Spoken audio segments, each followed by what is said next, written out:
amigo, maior que o pensamento. Por essa estrada, amigo, vem. Por essa estrada, amigo, vem.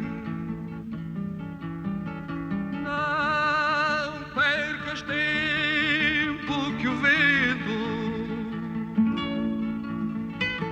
é meu amigo também. Não percas tempo que o vento é meu amigo também. Este, para mim, é aquele onde eu sinto mais a grandeza da sua alma, porque esta traz outro amigo também, o convite permanente à fraternidade. Telefóname o Benedicto e diz-me: oh, Arturo, tens que vir a casa inmediatamente. É uma coisa muito importante. E ela vou. A coisa muito importante era un disco. Ele voltaba de Portugal co disco Tras outro amigo tamén. Foi un disco que me pegou, que me impactou de unha maneira tremenda e prometinme naquel momento que eu iría coñecer o autor, aquel cantor que tiña aquela voz tan maravillosa. Em terras, em todas as fronteiras, seja bem-vindo quem vier por bem. Seja bem-vindo quem vier por bem. Se alguém houver que não queira, trá-lo contigo também. É unha voz extraordinaria, unha voz dunha resonancia increíble. Logo, tamén a canción, a letra.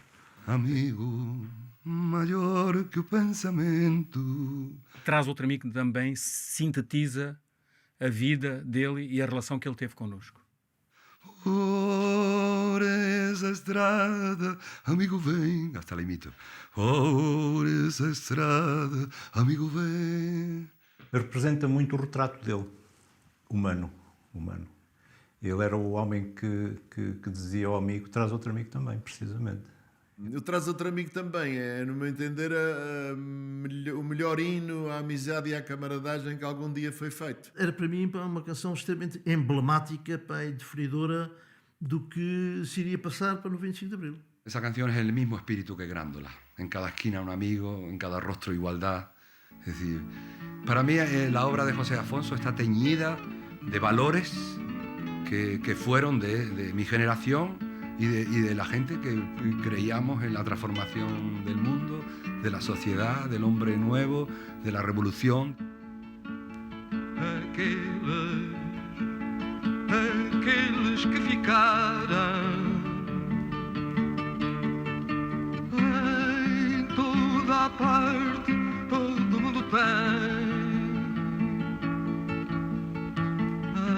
Em toda a parte, todo mundo tem. Ai, sonhos me visitaram. Traz outro amigo também.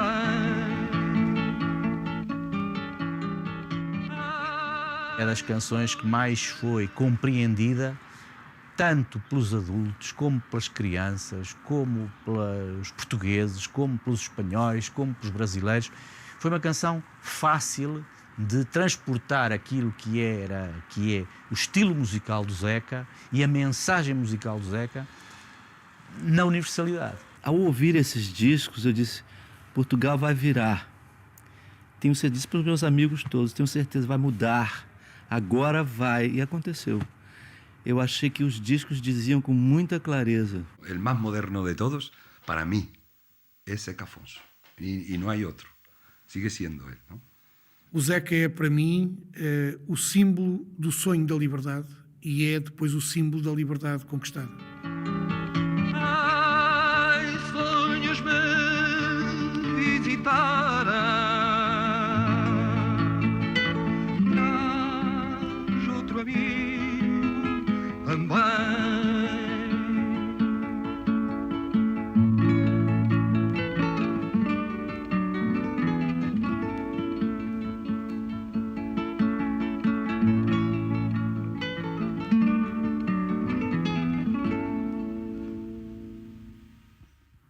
Era uma criança alegre, bem disposta e tinha as suas brincadeiras. Era engraçado. Era muito engraçado. O meu pai era de Fundão, a minha mãe era de Ponte Lima.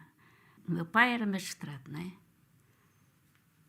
E do que eu me lembro, e a minha mãe, em Nova era professora, mas depois quando foi para a África já não era. Quando teve os filhos já não era. O meu pai, às tantas, deve ter optado pela carreira ultramarina, que era assim que se dizia, não é? Isto é, a magistratura ultramarina.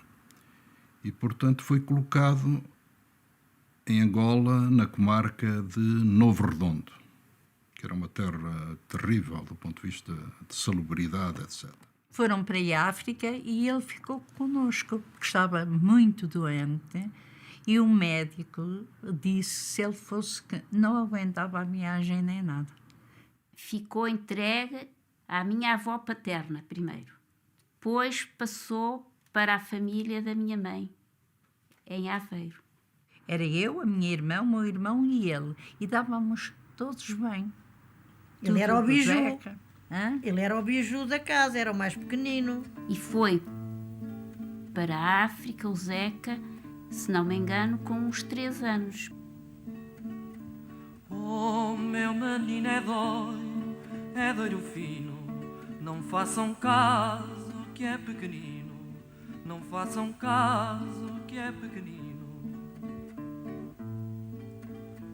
Oh, meu menino é doiro fagueiro, hei de levá-lo no meu veleiro, hei de levá-lo no meu veleiro. Eu achava que ele cantava lindamente, como ainda hoje acho que é uma maravilha ouvir o Ele começou, aos 4 anos já cantava. Vês? E apanhava de ouvido. Acho que andávamos sempre na brincadeiras e cortava-me o cabelo, fazia montes de asneiras. O meu pai é transferido de Silva Porto, ainda em Angola, para Luanda, ainda como delegado procurador da República. E fomos todos para Luanda. Isto foi tirado em Luanda, é a única coisa que eu sei. E eu daqui não me lembro muito. Esta é de certeza de Silva Porto, onde eu nasci. Usava este fatinho de veludo, foi com que ele foi. Portanto, aqui já era maior. Portanto, viemos em 36 para Portugal, exatamente na altura em que começou a Guerra Civil Espanhola. Ele veio depois para cá e andou aqui na instrução primária e ele não podia com o professor. Em 37, então, o meu pai, ainda como delegado procurador da República, volta à África, era funcionário ultramarino, era da carreira ultramarino, mas para a contracosta, isto é, para Lourenço Marques. E, portanto, vamos todos atrás dele para Lourenço Marques. Em Lourenço Marques, nessa altura, aí é que vivemos bastante tempo juntos. E aí é de onde vêm as grandes recordações do Zeca. Tinha os meus 6 anos, 5 anos. Essa África, um bocado mítica, mas experiencial ao mesmo tempo, misturada depois com a consciência de uma outra África, no plano político, etc., ele nunca conseguiu dissociar uma coisa da outra.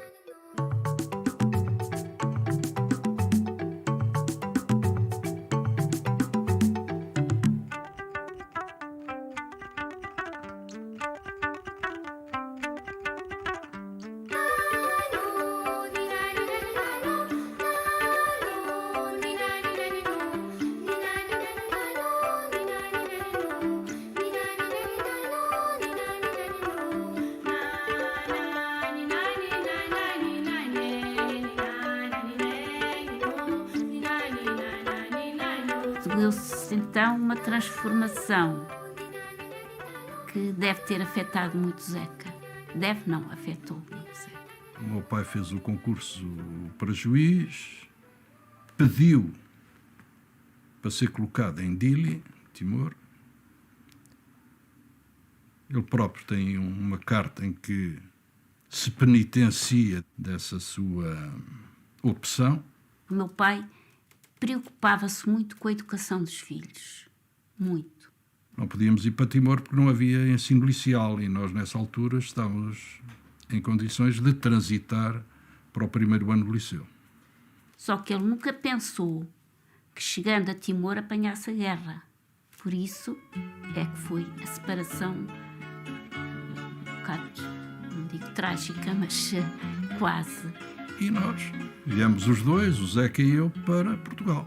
Então houve, portanto, a separação, que foi a coisa muito marcante na vida do Zeca e do João, não é? E na nossa, como já se vai ver. Ó Coimbra do Mondego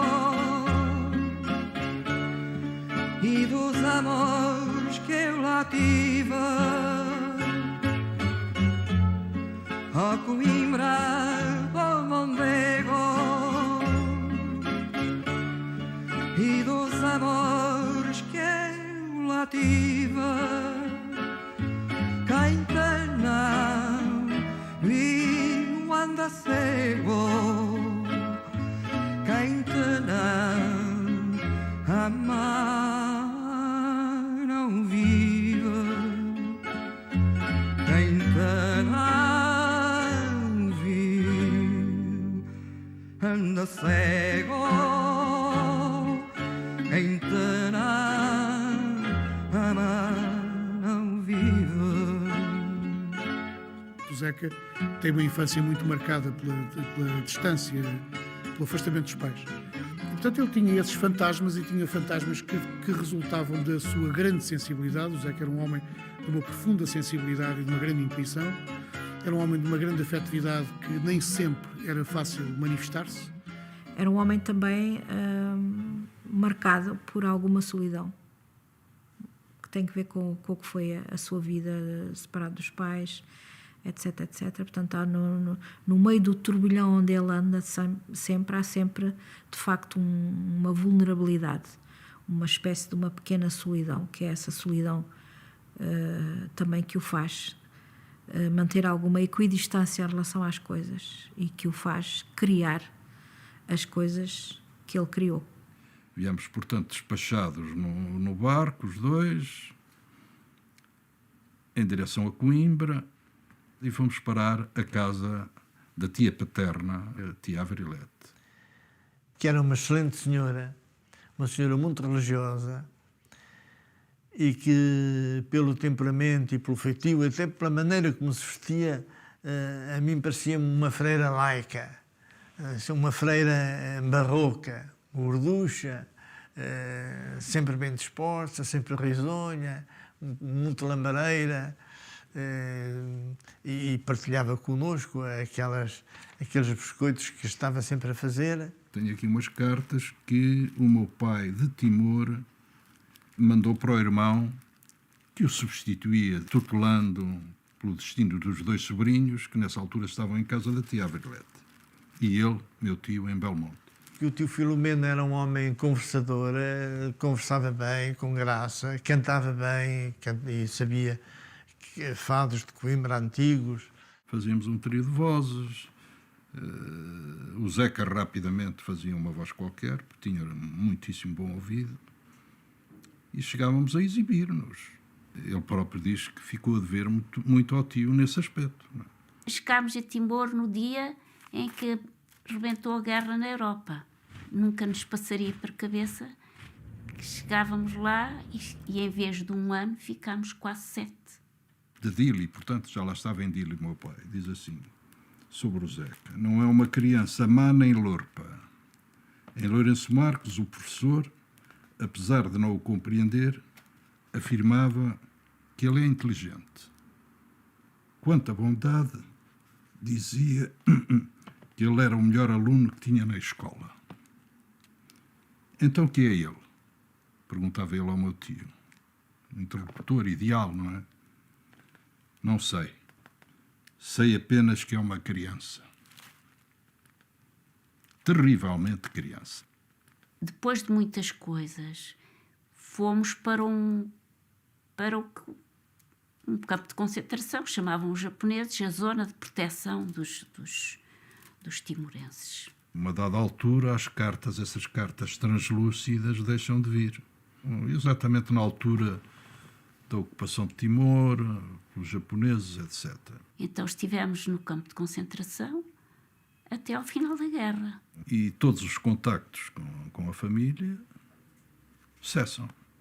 Chegou-se a um tempo em que se duvidava das nossas vidas, não é?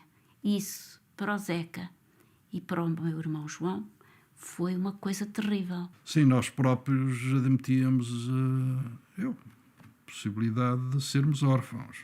Quer dizer, nunca mais houve notícias e, portanto, admitíamos. Passaram-se os anos durante o tempo do Salazar demoravam mais tempo a passar, os dias, as horas, os minutos eram sempre mais lentos. Com o correr desse tempo, nós fomos convencendo, acho eu que havia esse convencimento, também partilhado por parte do tio Filomeno e da tia Averilete, de que nós seríamos os pobres órfãos. O Zeca Afonso era um mau aluno, era inteligente, mas era um homem disperso, um homem sem disciplina, um homem, digamos, que vivia num outro planeta, vivia nas nuvens, e os amigos dele, os amigos íntimos dele, como eu e outros, até tínhamos a sensação de que ele era um órfão. Na altura em que a guerra acabou, um bocado antes, veio publicado no Diário de Notícias uma relação destacada dos portugueses que estavam vivos em Timor, e lá vinha o juiz da comarca, mulher e filho. Meus queridos pais e irmã, é com grande alegria que volto a dar notícias minhas aos meus queridos pais e irmã ausentes depois de tão longos e saudosos anos de separação. Muitas perguntas não poderei deixar de fazer. Como terão passado os meus queridos papás e a Mariazinha como estará? Espero que muito em breve os torne a ver todos reunidos em Coimbra, cidade tão querida do papá. Cá aguardo ansiosamente a vinda dos meus queridos pais e irmã, na certeza de muito brevemente os ver. Para todos, muitos e muitos abraços. José Manuel. Ele assinava José Manuel. E nós fomos então a Lisboa esperar os pais, a irmã, etc. De capa e batina, porque nessa altura era assim. Tinham-nos deixado pequeninos e encontramos, eles eram uns rapazes, uns homens, não é? E descobrimos então na amorada, à medida que o barco se ia aproximando, umas caras nas quais procuramos, enfim, discernir alguns traços que tinham ficado na nossa memória. Foi uma coisa que só sentida. Só sentida. Oh, minha mãe, minha mãe. Oh, minha mãe, minha amada. Oh, minha mãe, minha mãe. Oh, minha mãe, minha amada. Quem tem uma mãe tem tudo. Quem não tem mãe não tem nada. Pois o meu pai teve um processo quando chegou. O meu pai ganhou o processo depois de muita luta, então foi colocado em Inhambane, portanto Moçambique. Separámos novamente. Essa separação foi outra vez um bocadinho pronto, para mim foi muito dura. Eu e para o Zeca também. Já sei que estávamos no restaurante nesse dia íamos embarcar, tiveram que nos separar porque as lágrimas caíam. E o Zeca começou então a dar-se com os amigos, com os colegas, etc. E mais tarde até a cantar o Fado de Coimbra. Aparece então a cantar o Fado de Coimbra e por volta do seu 6º, 7º ano. Percorri um pouco o país nessas andanças, integrado em grupos de fados e guitarradas. Em Coimbra cantava ao ar livre, como todo o cantor clássico de fados de Coimbra, que se preza. Note-se que não enjeito de forma nenhuma esse tipo de canção, nem tampouco a época em que a cantei. Suponho que sou perfeitamente capaz de voltar a cantar um ou outro fado de Coimbra. Dizem que amor de estudante, dizem que amor de estudante não dura mais que uma hora, não dura mais que uma hora. Ai, brinquei. Não dura mais que uma hora, só o meu é tão velhinho, ainda se não foi embora, ainda se não foi embora. Ai, brinquei. O que lhe deu, vá lá, digamos, projeção no meio académico foi a ida à África. Porque às tantas, em Lourenço Marques, chamam um bicho, venha de lá o bicho, que era ele, venha de lá o bicho, e ele cantou em Lourenço Marques, e foi, digamos, a consagração daí para diante como cantor de fados. Nos espetáculos da Tuna Académica de Coimbra havia sempre uma serenata, e um dos cantores que eu encontrava era sempre o Zeca Afonso. E era, aliás, dos que eu mais gostava, porque eu explico-lhe, naquela altura havia muito a tendência do tenor que gritava muito, enfim, ao passo que o Zeca Afonso tinha uma voz um pouco mais de barítono. Com o tempo, comecei a refletir sobre esses aspectos todos. Não? Isso foi também fruto de problemas que vivi, uma certa dificuldade económica, porque naquela altura já era casado e tinha filhos, né? E também a necessidade de sair de Coimbra para ganhar a minha vida.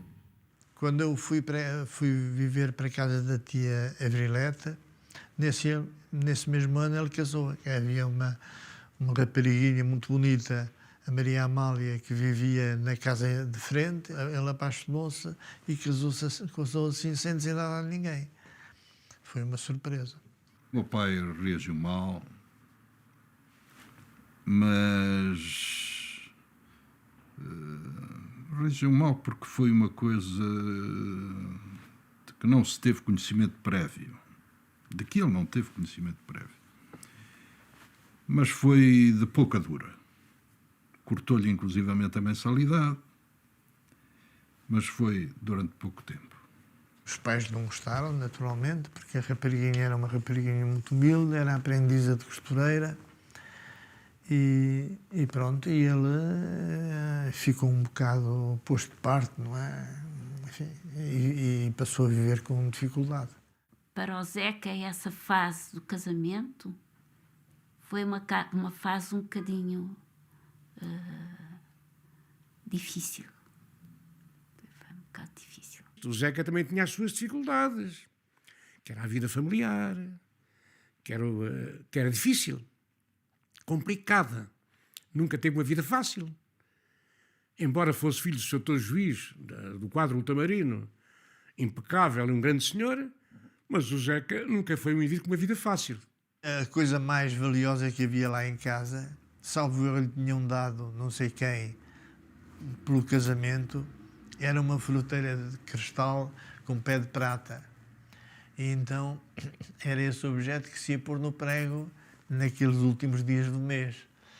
Mas lembro-me muito bem de eu e o Zeca, machisticamente, preguiçosamente, ficarmos em casa na janela a ver a Maria Amália barriguda da gravidez com o embrulho da fruteira debaixo do braço a caminho do prego, e nós a comentarmos, é indecente, somos uns tipos nojentos, tu é que devias ir, dizia, tu é que devias ir, que és chefe de casa, mas eu não tenho feitio para aquilo.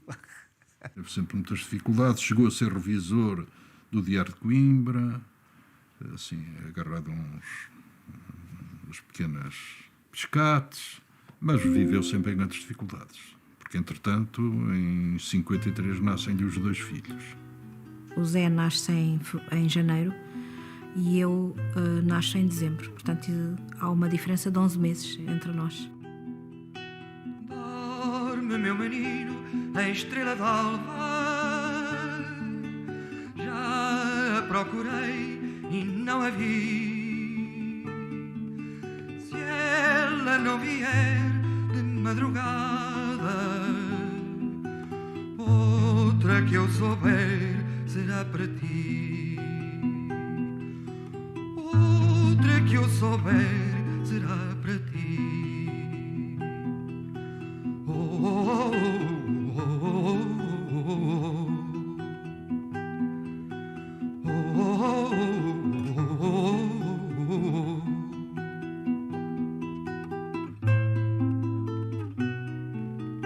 O casamento dos meus pais durou cerca de 7 anos. E o que é certo é que nós somos enviados para Moçambique para viver com a família paterna. E, portanto, por essa altura teríamos cerca de 2 anos.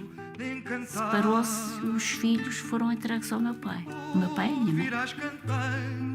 Ele foi uma vez para Tuna vê-los. Eu só me lembro de uma ida do meu pai a Moçambique, que eu deveria ter, penso que já uns 7 anos. Passou a usar uma linguagem esquisita. Um dia foi a um café e, em vez de pedir um copo de sumo de laranja, traga-me uma laranja ordenhada. Uma laranja ordenhada. As primeiras gravações do Zeca Afonso apareceram em 1953, se a memória não me falha, mas são de 53. Discos que é suposto que tenham sido gravados na sucursal ou da Emissão Nacional em Coimbra. São efetivamente 2 discos de 78 rotações. E o segundo exemplar, ou aliás o segundo disco, é este que vocês estão aqui a ver, que tem o Fado das Águias e o Sol Anda Lá no Céu. O Zeca Afonso, quando viveu o seu período de pantrampismo, tudo é trampa, um período, digamos, já depois de casado, um período, digamos, de nihilismo, de pessimismo absoluto, tudo é trampa, pantrampismo, palavra engraçada para ele, pantrampismo. Era muito popular, mas era muito difícil, porque era uma pessoa de um acesso difícil, porque eu acho que ele era muito tímido, que tinha uma vida interior muito profunda, talvez tivesse um passado, porque ele nunca falava dele, repare, e, no entanto, as pessoas tinham uma certa timidez na aproximação. Nós, por exemplo, quando fazíamos uma turnê, ou íamos aos Açores, ou íamos ao Périplo da África, só no último momento é que se sabia que o Zeca Afonso vinha ou não vinha, porque ele guardava sempre, ele preservava muito a sua intimidade. O Zeca tinha fugas. Às vezes, onde é que está o Zeca? Onde é que estará o Zeca? Onde é que ele foi? Até no meio do ensaio.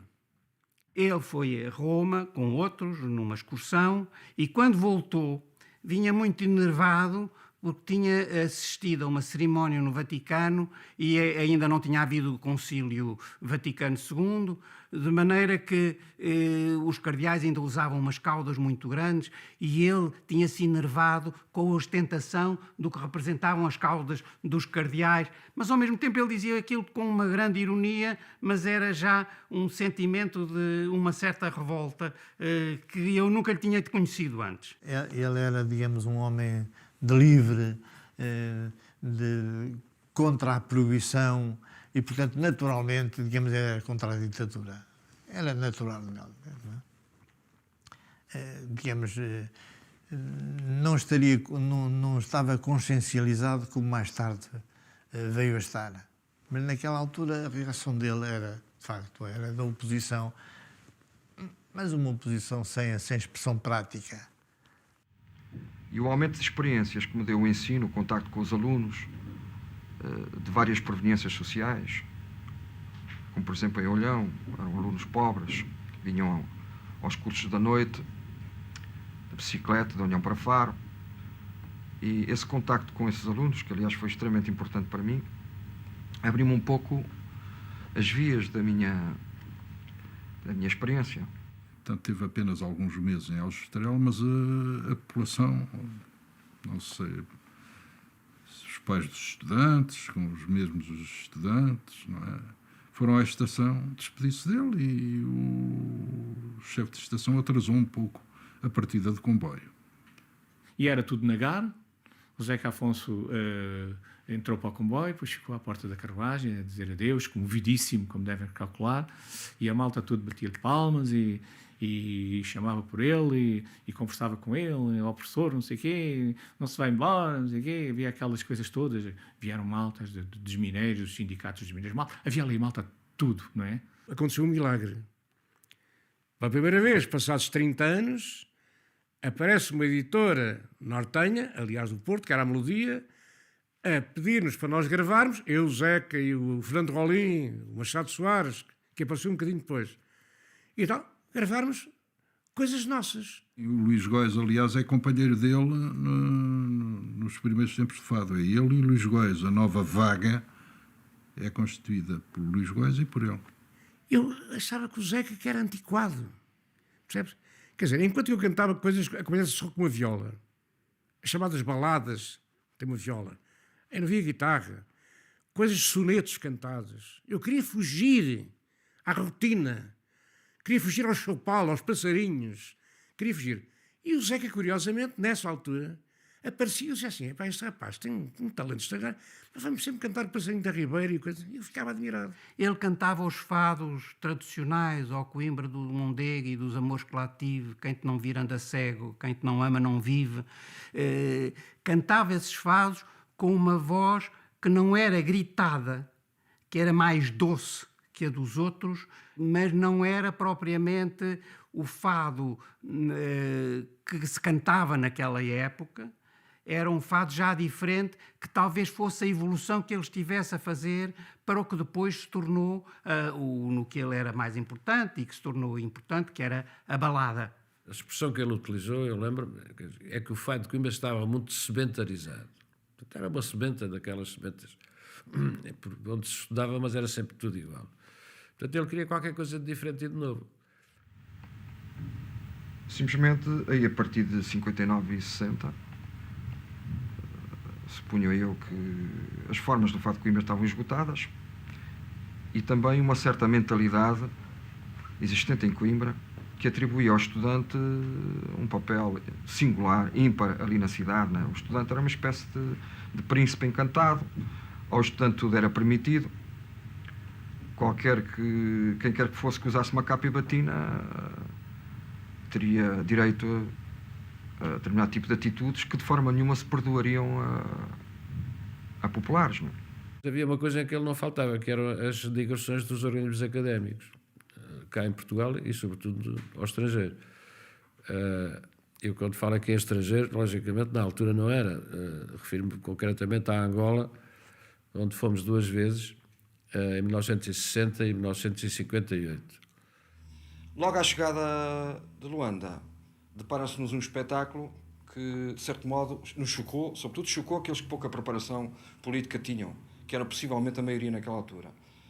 Estavam centenas de estivadores alinhados no cais, fardados, e subitamente surge um funcionário administrativo que começa, apoiado por outros tantos, suponho que cipaios, a desancar nos trabalhadores e expulsá-los do local. Isso foi a primeira imagem que nos deu a ideia de que, efetivamente, a coisa não era tão risonha como nos pintavam. Mas houve uma primeira tentativa de aproximação, ainda com guitarra portuguesa, que foi a balada do Outono, que era uma canção muito bonita e que teve, digamos, um conhecimento nacional imediato. Recordo que ele começou com uma coisa que era fado de Coimbra e já não era, que é a balada do Outono. Que é já uma espécie de transição para outra coisa. Águas passadas do rio, meu sono vazio não vem acordar. Águas das fontes calai, ó ribeira chorai, que eu não volto a cantar. Rios que vão dar ao mar, deixem meus olhos secar. Águas das fontes calai, ó ribeira chorai, que eu não volto a cantar. As primeiras baladas, acompanhadas exclusivamente à viola, foram gravadas em 1962. E quem teve, digamos, a honra de acompanhar o Zeca nessas duas baladas fui eu e o Durval Moreira Dias. As primeiras canções que eu fiz surgiram dentro de um determinado ambiente, um determinado clima, situado entre 60 e 61 e 62, né? Das contestações estudantis, né? E da consciência de que a guerra colonial era uma guerra injusta. Né? Menina dos olhos tristes, o que tanto a faz chorar? O soldadinho não volta do outro lado do mar. Senhora de olhos cansados, porque a fadiga o tiar.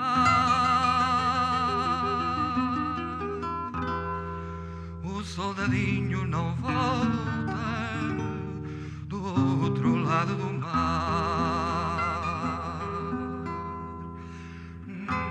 E devo realçar também o trabalho que ninguém realça, que é o trabalho do Rui Pato, que era um guitarrista excepcional e que creio que ajudou muito a música do Zeca Afonso naquela altura.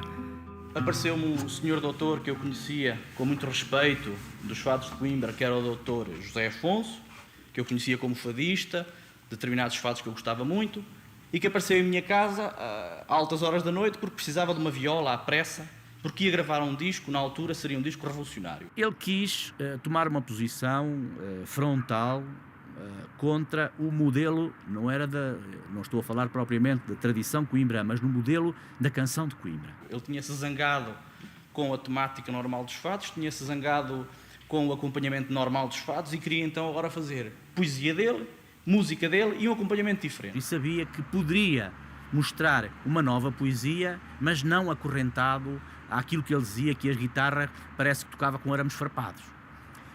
E por isso ele necessitava de um acompanhamento que o deixasse liberto. E isso, uma viola só, era o ideal. Eu emprestei-lhe a viola e ele então começou a ensaiar o Menino é Doiro. Mas não lhe saía bem aquilo que ele pretendia, porque ele foi e ainda é um pudão a tocar viola, a guitarra espanhola. E então eu, a certa altura, pedi ao seu doutor, dê-me licença, eu gostava de tentar aí esses acordes, faz favor e tal. Eu peguei na viola e lembro-me perfeitamente que fiz este acompanhamento, que era isso que ele pretendia.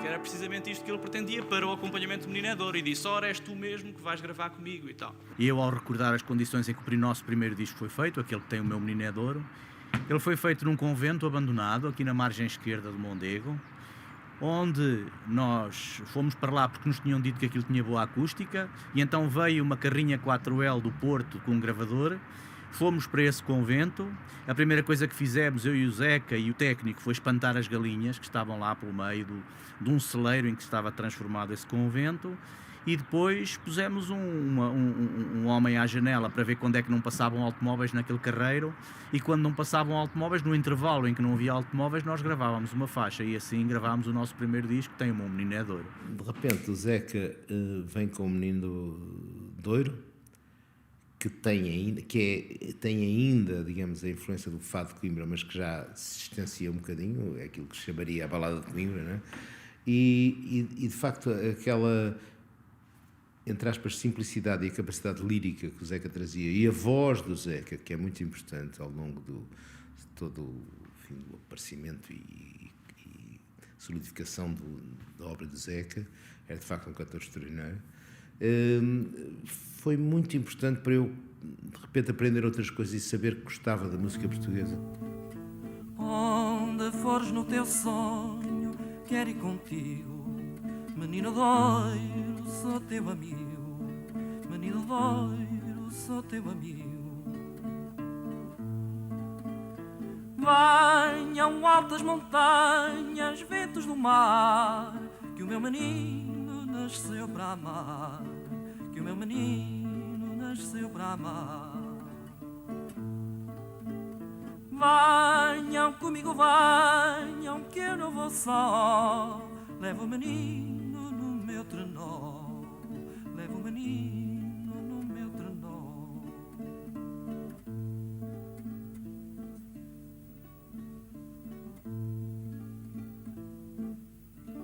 Surgiram nessa altura as primeiras ameaças por grave infração à praxe de Coimbra. Nós aparecíamos nas fotografias do disco sem capa e batina e aquilo chamava-se Baladas de Coimbra. Eu tinha medo que me rapassem, andei fugido durante uns tempos porque havia uma equipe que me queria rapar porque eu estava a cometer um sacrilégio à praxe. A reação, portanto, dos reacionários a estas coisas era absoluta e total. Por exemplo, quando apareceu uma rapariga a cantar fado de Coimbra foi uma revolução, quer dizer, um escândalo, porque a praxe tradicional não aceitava isso. E realmente o Zeca, o Adriano, eu, nós aceitámos a praxe, digamos, em termos decorativos, mas não em termos de prática, da violência, daquelas coisas todas que aconteciam aos calores. Ele, por um lado, amava Coimbra, mas, por outro lado, tinha-lhe um ódio. Ele dizia que isto que era uma cidade reacionária, que era uma cidade em que tudo ia ter à torre e à universidade, mas, por outro lado, ele passava a vida, ele sempre estava comigo, estava a contar-me recordações desta terra, das pessoas, das figuras típicas da cidade, das tabernas, dos professores, tudo. Ele sempre teve uma relação que eu não entendi ainda muito bem. Eu creio que ele gostava muito de Coimbra. Eu não posso deixar de me lembrar, principalmente dos vampiros, o que foram os vampiros na altura, que foi uma música celebérrima.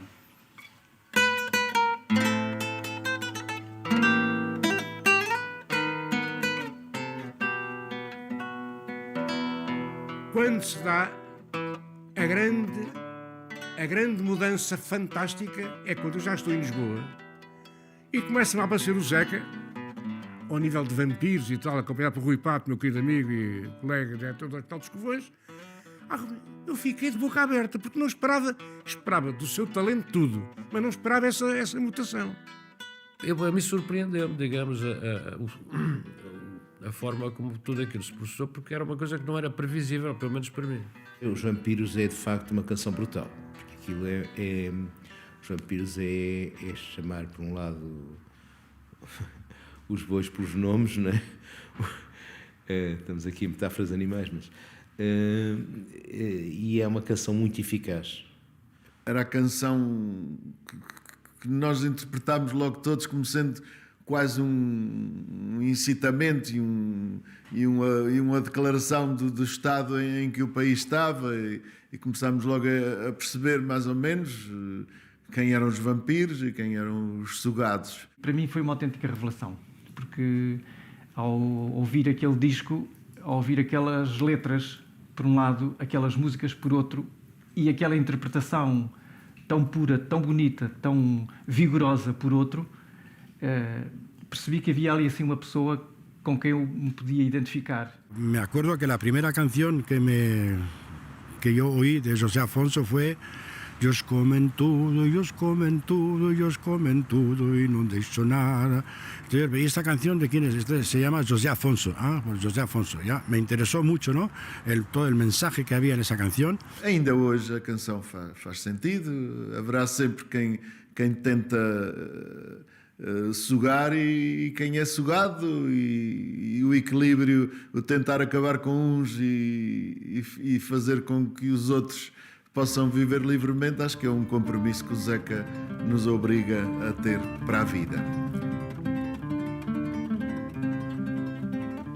No céu cinzento, sob o astro mudo, batendo as asas pela noite calada, vêm em bandos com pés de veludo chupar o sangue fresco da manada. Eles comem tudo, eles comem tudo, eles comem tudo e não deixam nada. Eles Eles comem tudo, eles comem tudo, eles comem tudo e não deixam nada.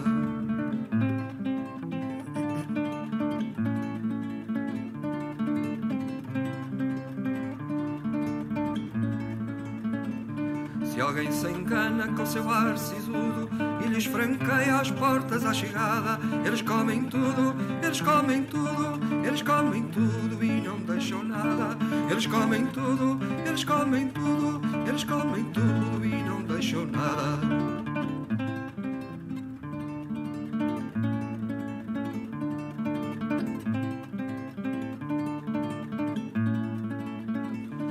São os mordomos do universo todo, senhores à força, mandadores sem lei. Enchem as tulhas, bebem vinho novo, dançam a ronda no pinhal do rei. Eles comem tudo, eles comem tudo, eles comem tudo e não deixam nada.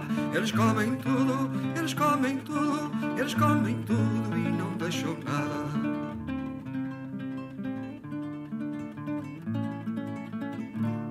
É de facto o Zeca com os vampiros e o menino do Bairro Negro que cria as bases daquilo que virá a ser a estética de uma intervenção com a qual nós nos identificamos e nos integramos.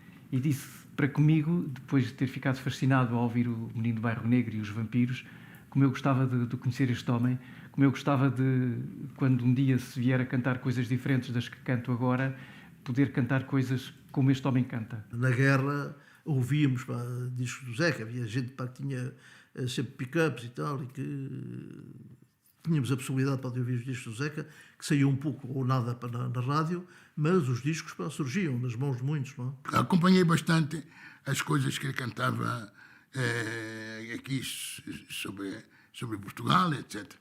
Por exemplo, aquela música Negro, bairro negro, bairro negro, onde não há pão, não há sossego. Quem é que fica,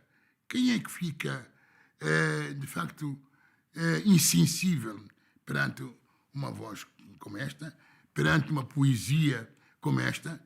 E eu senti que este bairro negro, tanto poderia ser um bairro negro moçambicano, angolano, guineense, como também podia ser, digamos, um retratar do negrismo da situação paupérrima de qualquer lugar aqui en Portugal. Un Bar da Lata, por ejemplo.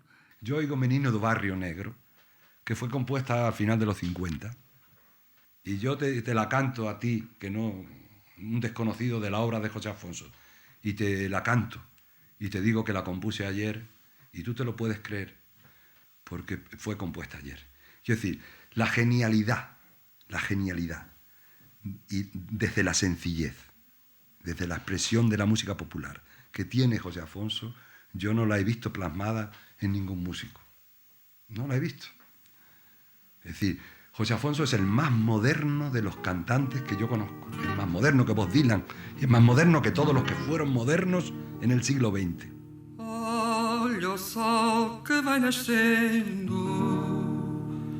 anda a ver o mar. Os meninos vão correndo ver o sol chegar, ver o sol chegar. Menino sem condição, irmão de todos os nus, vira os olhos do chão, vem ver a luz. Menino do mal trajar, um novo dia lá vem, só quem souber cantar virá também. Negro, bairro negro, bairro negro, onde não há pão, não há sossego. Menino pobre, o teu lar, queira ou não queira o papão, há de um dia cantar esta canção. Olha o sol que vai nascendo, anda a ver o mar. Os meninos vão correndo, ver o sol chegar, ver o sol chegar.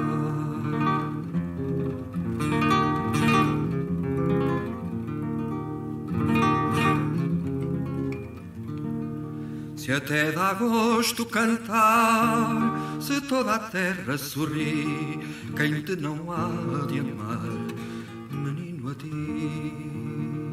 Se não há fúria a razão, se toda a gente quiser, um dia has de aprender, haja o que houver.